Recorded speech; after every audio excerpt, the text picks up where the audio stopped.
Сәлеметсіздер ме балалар? Бізде бүгін 6-шы сабақ. Алдымен балалар біздің каналымызға тіркеліп, лайк және қоңырау басуды ұмытпаңыздар. 24-ші тапсырма. Тақырып пен суретке қарап өлеңнің мазмұнын болжа дейді. Сонан соң өлеңді оқы дейді, иә? Қараңыздар балалар, бізде тақырыбы өлеңнің бүркіт, ал суретке қарасаңыздар бұл жерде бүркіт берілген, түлкі берілген, иә? Суретте бүркіт түлкіге шабуыл жасап жатыр. Демек, бүркіт өте қайратты, батыл құс, иә?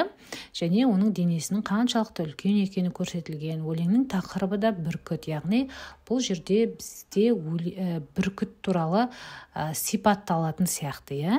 Енді өлеңді оқиық.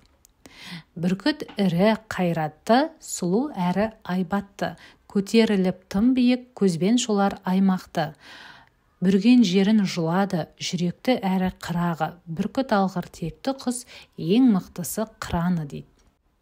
Енді балалар тапсырма оқыған өлеңінің сипаттау мәтіні екенін дәлелде дейді, иә? Балалар өлеңде бүркіттің қандай екенін сипатталған, мысалы ол қайратты, ірі, сұлу, айбатты, жүректі, қырағы, алғыр, текті, мықты деп берілген, иә? Сондықтан бұл сипаттау мәтіні болады.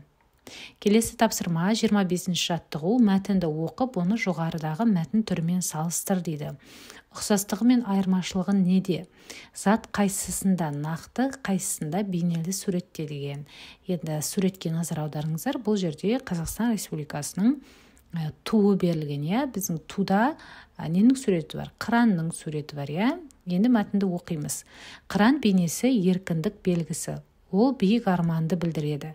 Оның мәні әлемдік өркениетке ұмтылу, жету ниеті деген сөз. Аяқтан шалғысы келетіндерді топшысымен қағып, ерен қайрат көрсету бейнесі дейді, иә? Осы екі өлең мен мәтіннің ұқсастығы мен айырмашылығын жазып көрейік. Екеуінің ұқсастығы, екеуінде де қыран құс бейнеленген. Ал айырмашылығы өлеңде қыранға нақты сипаттау берілген, ал екінші мәтінде бүркіт бейнелі түрде сипатталған деп жазамыз. Және балалар мәтіннің соңғы сөйлемін дәптерімізге көшіреміз әдемілеп. Назар аударыңыздар, зат ғылыми мәтінде нақты, ал көркем мәтінде бейнелі суреттеледі дейді.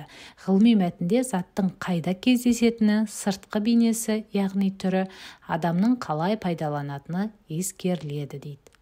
Келесі тапсырма балалар 26-шы жаттығу, жаңылтпашты жатқа жаз дейді, иә? Балалар жаңылтпашты жаттап алыңыздар және оны дәптерлеріңізге әдемілеп көшіріңіздер. Енді қарағыңыздар, жаңылтпаштағы томағала сөзінің мағынасын дерек көздерден біліп ал дейді. Бірінші балалар томағала сөзін білмес үшін, білмес бұрын біздер томаға сөзін не екенін біліп алайық, иә? Яғни томаға дегеніміз қыран құстың басына көзін бастыра кигізіп қоятын былғары қапшық екен.